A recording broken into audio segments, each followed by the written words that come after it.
Hello, everyone, and welcome to Real Estate Right Now. We're talking about real estate matters that matter to you. My name is Jay Izzo, and we are live here from Linda Craft Team Studios in Raleigh, North Carolina, part of the Greater Research Triangle Park.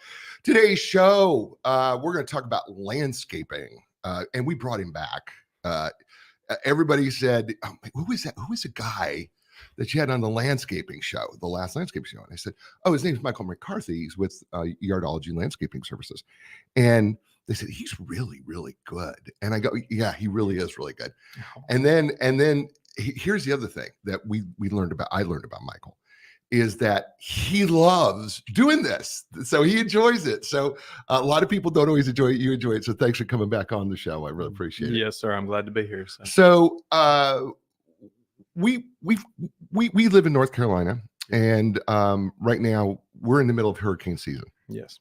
We got a lot of water. Yeah. I mean, a lot of water. Oh, yeah.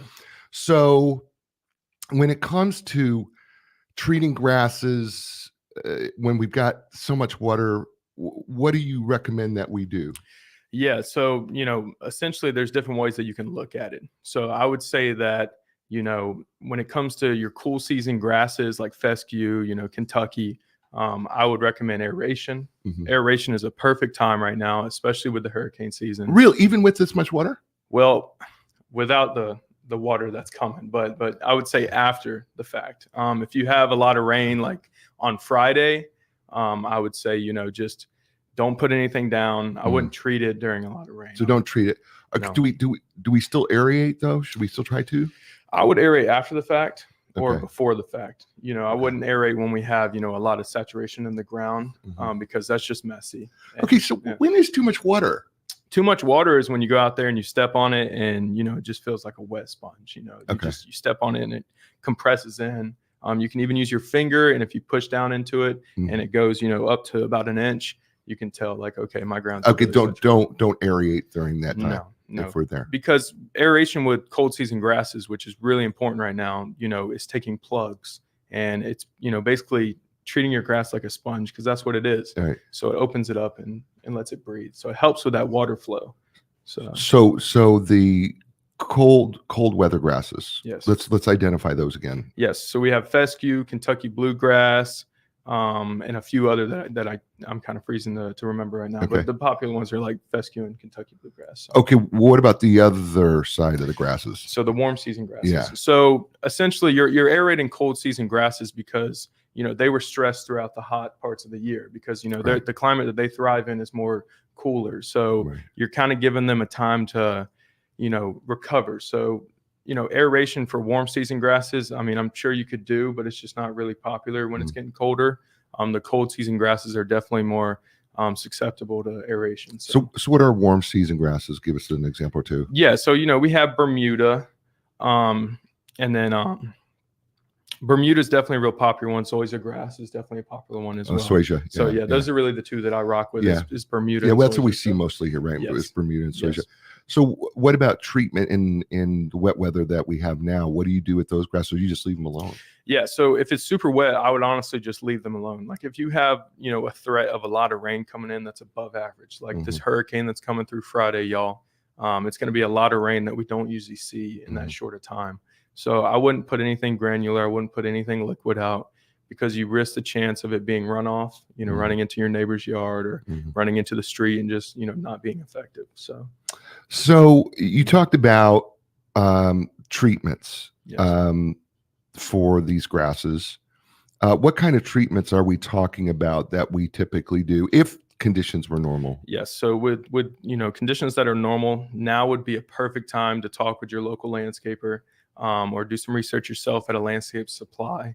And I would definitely recommend putting pre-emergent out because you find that when the soil temperatures get around 60 degrees, when they start to lower, you find that the germination process for these weeds start to come up, like, chickweed, henbit, all these popular, weeds that are every year. Here, I would do pre-emergent because you want to stop that germination process. So I would recommend, there's preen, Treflan. There's other companies with granular or liquid that you can kind of discuss with your landscaper to know which one is best for your property. It just depends. If you have a property that's a lot sloped Right. And, you do get some water flow every now and then, liquid might not be the best. So pre-emergent for sure. It's interesting. I grew up on the farm in Nebraska. Mm-hmm. Okay. And so we did a pre-emergence, like when we were planting, we do a pre-emergence in the spring. Yeah. Right. I'm asking this because I'm really completely naive on this. I should know, but I don't. Yes. You're talking about doing pre-emergence here in the fall. Yes. Do you do pre-emergence again in the spring? Like, do you do them both times? Yes. So I would, getting into the fall, into the winter, we're still kind of in that kind of boundary right now. Oh, where yeah, it's still warm. It's still warm. Yeah, Yes. So when I'm speaking in the fall, maybe like a month from now, right? But just kind of go ahead and getting a plan assessed, like going ahead and kind of thinking about, hey, this is the material I need to treat my yard, so you can be ahead of the game because the weeds are already ahead of us. Right, they're already ahead of us. Yeah, weeds are like rust, man. They don't sleep. Oh no, they got to meet up at your yard in 2 months. So the day that somebody comes up with a grass that can beat a weed, yeah, right? Oh yeah. I mean, I think they'd keep it. Yeah, they would. I'm like, it's the craziest thing about weeds, right? Mm-hmm. I mean, a weed will grow through a crack. Yeah.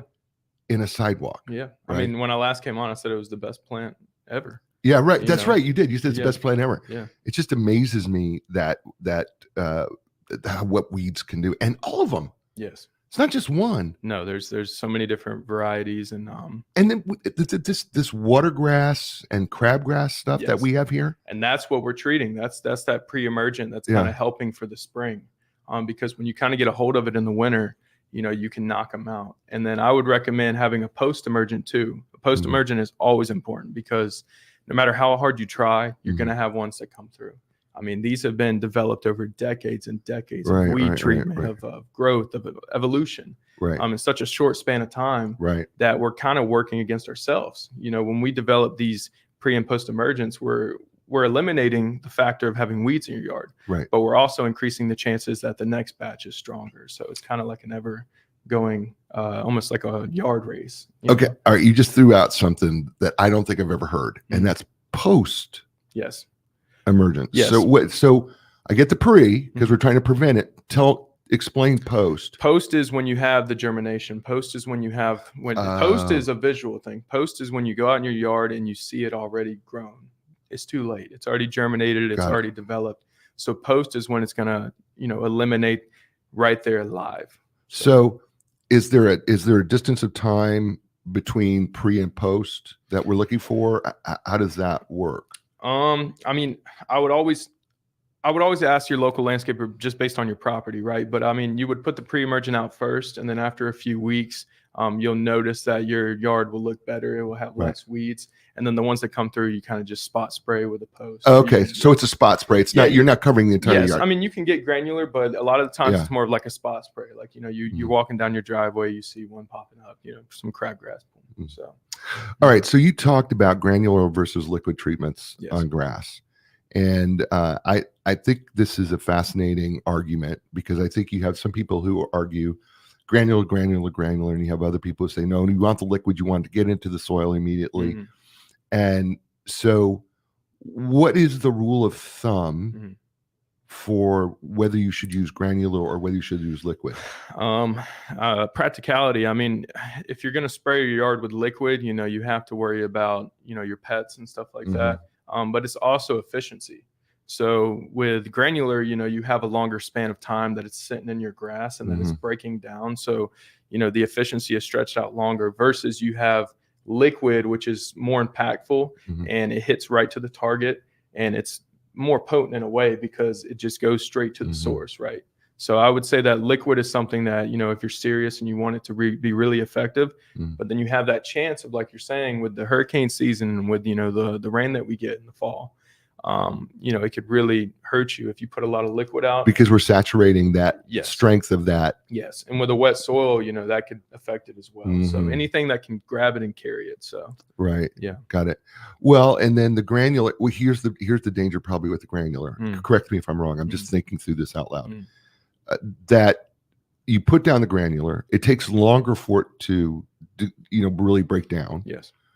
So you mentioned it could roll off if we get rain. We can roll off. I guess the animals, your dog could eat it. Yes, yes. I haven't really seen any animals Yeah. try, just because, Okay. it shifts to the bottom of the grass. I haven't seen any animals have an effect on that. Okay. But it's all down to, the environment, right? Mhm. If you're going to have a good week, I would recommend doing it, if Mhm. there's not going to be a lot of rain, because regardless, the rain is going to hurt granular or liquid. It's going to Mhm. hurt you both. Okay. Like most times when we treat properties or when we go out to a property, we make sure that it's not going to rain the next day, Mhm. because then all that spraying we did is just a potential hazard. So Is granular maybe more give you a little bit more of a window with rainy weather, meaning that since it takes longer to break it down, mhm. that you actually may have a longer period. You may be able to survive a little bit of rain, whereas if it's liquid, you may not. Yes, that's a very good point. And if it's shifted down to the bottom of the beginning base of the Mm. soil, yes, it is better than liquid. And then I think what a lot of people would like to hear is that it's economical. It's a lot better. Granular Mm. is definitely cheaper and you can buy Sure. more. So if you want something that's more of a price saver, Mm. and something that you can fit into your plan, I would definitely go granular. I would. Yeah, there's a lot of people who DIY their lawns, right? Do it Yes. yourself. And by the way, if you love doing that, I don't think you and I are saying don't do it. No. But there's a lot more Yes. that you need to know, which is why you're recommending consulting your local landscaper Yes. or really get to know what's out there, because I think, like most of us, right, we see the advertisements on TV and we go, oh, like, that must be a good idea, I'll do that. Yeah, Right. yeah. But there's just more to it in terms of delivery system, when you're going to do it, how you're going to do it. And so I think it's a great point. You consult before Yes. you just Yes. do. Right. Because it's dosage, right? Because Right. if you have someone that goes and buys, liquid, Mhm. excuse me, you go and buy liquid and then, you go out there and lay a huge dose, you Right. could harm other things, Right. right? Like you could even harm, your ornamental plants. Mm. So you want to be careful with your plants too when you're treating your yard, Mm. especially like new trees and stuff like that. So it's all dosage. It's Okay. it's medicine. So I love how you segue me, man. Because I was trying to figure out how am I going to get to plants and planting, yes. right? And you brought up ornamental plants, and then Yep. I want to get to trees eventually too. Yep. So let's talk about ornamentals Mhm. in wet weather and planting Mhm. things. What things can we plant Mhm. in the fall season and maybe even in the winter season? Yeah, so I mean, right now is a good time to get some color in your yard, Okay. especially with the family coming for Thanksgiving Sure, and sure. all the get-togethers and stuff like that. Neighbors looking at your yard. So, I would recommend pansies, mums, anything that Mhm. has that pop color. You go to your local Lowe's, Home Depot, Walmart. Saiwan is someone we work with regularly. So, just mums and pansies and violas and Mm. different colored plants that are cold hardiness. You can go to your local nursery and they'll have a selection there that is prime for the season. Mhm. You're not necessarily going to go to, when it gets to winter time, when it gets a little bit colder, like a month from now or two, you'll notice that the nurseries are going to be switching out. And when you go there, you can be confident and know that what you buy is going to be acceptable. So Is there a temperature where you go as a landscaping professional? This is when we need to stop planting. Yeah, I mean, I would say when the soil temperatures get below 50 degrees, when they get to a certain point, I probably wouldn't plant a lot of things like, deciduous trees or evergreens. I would definitely probably wait. Or if you do, you can put them in pots and you can have them indoors, kind of switch them in and out. But, the thing about when it gets to winter time is, you want to make sure that your plants are protected. So anything that you have a pot outside, take it inside. It's funny enough, you'll watch the news in the morning and they'll have that kind of frost warning and they'll say, watch out for your flowers. So, it's nice that the community kind of looks out for itself. But when it gets cold like that, even some plants can't resist it. So we get those frost snaps, it'll go from, 70 degrees to 25 the next day. We have such sporadic weather We here. do. We're in a weird zone. So speaking of like ornamental plants, if you have some that are in pots outside, I notice a lot of properties, business properties, even some residential properties. I noticed that they have a lot of potted plants. Start taking them inside at night. No one's going to notice, and for the long run, it's better. So ground temperature 50 degrees is kind of our magic number here. Yeah. typically here in North Carolina and the southern coast, the mid to southern coast, that gives us a little more time Yes. to be doing some planting. Yes. And you mentioned that we can even be planting certain trees Yes. before it gets too cold. What are some of the trees that people can plant right now? Willows, maples. Is there any limit, really? I mean, the limit is, I mean, the limit's I mean, kind of is there trees that you should not fruit trees. I Okay, mean, fruit like, trees. yeah, like Okay. fruit trees, anything that's kind of like, flowery, like a fruit tree, that's just not going to survive unless you have like a really nice greenhouse with, the Right. temperature scaling and stuff like that. So could you, I mean, but you could plant like ornamental fruit trees, right? Like like there's the uh, Japanese cherry or whatever it is. yes. I And mean, because it doesn't produce fruit. It's just yes, you could. And I guess that's kind of where I was going to lean into when it starts to get cold, protecting these things, when it comes to these trees. When you have an old tree that's kind of established in a property, as the seasons go by, the trunk gets thicker and thicker, and you start to notice that it grows. Well, that is kind of an insulation too. So it has an insulation process where it holds that heat and then it protects itself. Well, when you get a new tree for your property, if you're thinking of a beautiful new tree for your new house this season, or you're trying to spice up your yard and you're getting a tree, I would recommend throwing a blanket on it. Oh, really? Yeah, that's pretty good. Throwing a burlap on it. So Good for you. I would recommend putting a burlap on your young trees. Don't plant it. Don't plant any fruit trees, but if you have the ornamentals or your willows or maples or Japanese, I would definitely throw a burlap on it. So. Okay. You notice with these nurseries, I've gotten experience with Site One specifically. I've worked there before that we have these new trees come in and they put a burlap on them because it just kind of holds that heat in and it helps that kind of young tree get through the season. So okay, it's outside. When it comes to planting, right? Everybody thinks they know what they're doing when they're planting, right? We all think I know how to plant. You take the thing out of the pot, you put it in the ground. What is the right way to plant? Let's start with the smaller plants. Right? Okay, yeah. So like you talked about the pansies, violas, mums, right? Little ornamental plants. What is the right way to plant? Yes. So I would recommend when you go to dig your hole, dig it about 1 1/4, 1.5 times bigger than the root ball. And another big thing is that when these plants come in these pots, they can be in these pots for weeks, months on end, being taken care of. So what happens is the roots start to establish around the pot, and then it starts to choke itself. It's almost like a boa constrictor, how it wraps around. So like how a boa constrictor would wrap around, its prey, the roots will wrap around that kind of container, and it actually start to limit itself from breathing. So, I mean, you can go to like a Lowe's and you'll buy some mums and you pull them out of the pot and you'll notice there's the roots are all wrapped around and tight. Well, I would take a knife or just take something sharp and just, kind of cut it along the sides. Some people might think that they're hurting the plant, but you're not. You're actually giving it a process to grow, because when you cut it free, it starts to seek for that nutrients. It starts to kind of alert that plant that, okay, we're getting active. So then, that's what I would do. I would break that root profile up. You don't want it tight, and then use that excess soil that falls to go into the hole. And then you just put it in there, get it nice and level, and then you're good. Okay. So, what about trees? Because trees have a huge. Yes. I mean, I've watched you guys plant trees, right? Yeah. In commercial and residential properties. I mean, some of these things have enormous root balls, and you guys, you have the machinery that digs it out, and you drop it in, and then the next thing you know, you're covering it up.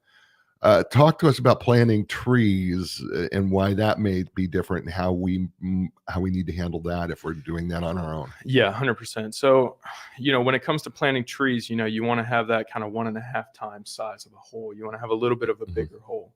And I would even, go as far as adding some soil amendments. So, just having, little bits of things that can feed that tree. So, you can have little sorts of fertilizers that you can throw in there in the process that has certain chemicals, certain nutrients. So throw it in there with the root ball. Yes. And even go as far as like, establishing maybe a base of like some good rich soil. And the reason why I say that is because a lot of these places that we're planting around here are very heavily clay areas. So when you have a new tree that's just looking for water and nutrients, that clay is almost like a wall just kind of sitting there for it. Right. So if you can establish a base, you dig that bigger hole. Like let's say, you have a 2-inch, which is, is about like that. And you got a tree, you're going to want to take that root ball and you're going to want to dig about 1.5 times bigger so that you can locate, the soil amendments and all the other stuff. So, okay. All right. I am always blown away by the knowledge that you bring to this show every time we're together. Oh, thank you. All right. Sir. So, we're wet. Mm-hmm. People have planted trees. Mm-hmm. Or they've got old trees, and we get saturated with water here. And you know how hurricanes roll. Yeah. Right. We generally get tons and tons and tons of water, days upon days upon days. Yeah. Then all of a sudden, hurricane shows up with wind. Yep. And the next thing you know, we've got trees blown walking away over. Yeah. I mean, they're just blown over, right? Yeah. Yeah. How can people maybe prevent that? I mean, I don't think that, correct me if I'm wrong, there's nothing you're going to do about a giant oak tree, that's 100 feet tall, you know, or 50 feet tall. You're not going to be able to do anything about that. You could put a sign up and kind of warn it. Be careful. Be careful. We've got a lot of rain, wind to come. This could be in your yard. Yeah. What about those? Some of those, we have some of these trees, that are ornamental in nature, but they're pretty big. And how do we handle that? Yeah. So, I mean, I got an example. My grandfather has a horse farm that I grew up on. And, we had a line of crepe myrtles alongside the front of the property. And, a hurricane came through and it blew them over, and some of them stood tall and those were the good ones, but, a lot of them blew over. So, the best thing to do is just go get some stakes, get some rope and tie in a triangular position. You kind of have boom, boom, boom. Yeah. And you want to just anchor that bad boy. It can be with wooden stakes. It can be with metal stakes. Anything that you feel can go deep enough into the ground to where when that storm comes, it's holding that tree firm. So, and the more, like right now we're really wet. So longer stake, I'm assuming. Yes. Because we want to get into the clay. Yes, 100%. And if we're going to go further into that, if you have a worry about your soil being, soaked, more than 4 or 6 inches, then you have a drainage problem. That's yeah. That's good knowledge. Yeah, you have a drainage problem. If you're worried about a couple of days of it being like a pool, then you should definitely consult your local landscaper and think about getting drainage for your property. That's such a great tip, because I remember we had a property that we owned, and there was this area that we had. You didn't necessarily see standing water, but literally you would step on it and your foot would sink like 3 or 4 inches, right? I mean, it had grass. Yeah, it's like a bubble almost. Right. And it just, and the water would ooze up around around your shoe. Drainage, first thing you should be going, you got a drainage problem. Yeah, you got a drainage problem for sure, because, not everybody has a perfectly flat, landscape that slopes at, a perfect angle to remove the water. So, a lot of people have kind of sitting water, which could also be a damage for your grass, especially when it gets colder. Because when we talk about diseases in plants and grass, we talk about, environment, detail, in the position that it's in that can make a disease thrive. And when you have sitting water, it creates that kind of space for disease to thrive. So, drainage is not only just a visual thing for when you're walking in your yard, but it's also a very healthy thing for your plants and your trees and stuff like that. You do this every time you're here. You stimulate another thought. Just when I think we're about done, the next thought comes in, which I appreciate you doing that, Michael. Of course. And that is because we're wet. What kind of diseases are we prone to in our grasses or plants? Because the first thing that comes to my mind is when things are wet, are mold and mildews, right? Because we're in real estate. The first thing that comes to mind. Yes. What are some of the things that we need to be careful of, and what should we look for? Yes, and with your experience in the mildew, and anyone who knows real estate, experiencing that, you'll kind of have an idea of when you see it. You're worried about the fungi, you're worried about the mold. That is definitely what comes. It's just, that's what does it. And then when it gets into that soil profile, because it can stretch and grow and move through the soil like a snake. And that's what you're looking out for, is really like fairy ring. And what does that look like? Fairy ring looks like literally just like rings in your yard. And they call it like fairy ring. That's kind of like a common name. Okay. But it all goes back to your local landscaper because they can kind of give you that knowledge of your yard. But when it becomes, wet and it's been wet for a few days and it's cold at night, you're inviting your fungi and your mold to come onto your yard. Yeah, and they're not fungi, but they're fungi. Yeah, exactly. Exactly. And Right, some of them are really hard to yeah, treat too, yeah. So some of them really are because they're kind of spread out throughout your yard. And it can be very costly to you if you Right. care about a perfect yard. It could be really costly. So it's been awesome, man. Yes, Every time you come on, man, it's just great. I always have a great time chatting with you, Yes, doing sir. this. Tell people how they can reach you and get a hold of Yardology. Yes, sir. So you can get Yardology. Just search in Yardology. We have our address is Westgate in Raleigh. I think it's 8850, but you can look us up. You can find me on Facebook, Instagram, everywhere. Michael McCarthy. I'm a local guy. I'm always around, so you might see me. I drive a little white Colorado. It says Yardology on the side. So honk at me. If I don't wave, it's because I'm busy. So thank y'all. Yeah, thank you, Michael. Listen, by the way, he does drive this little Colorado. I have to tell you, they have to oil him up to get him in there because he's a big dude. I just got to tell you, that's really true. Yeah, I usually take 2 seats to drive. That's awesome. Thanks, Michael. Stay with me. Yeah. Folks, you had a lot of choices. You chose us. Thank you for doing that. We really do appreciate you. Give us a thumbs up wherever you're watching the show, whether that's especially YouTube, but give us a 5-star review and write us something really nice about what you thought of the show. Listen, we thank you so much everywhere, all over the place. We appreciate you. We'd love to hear your thoughts. And so, in fact, if you want to drop us a note and a line letting us know what topics you would like to hear, we would love to do them. We'll find the professional for you. Thank you again. And as I say to you all over the world, you know what that is. Ciao, everybody. Bam. All right. Sweet. I think it's still live. Let me see.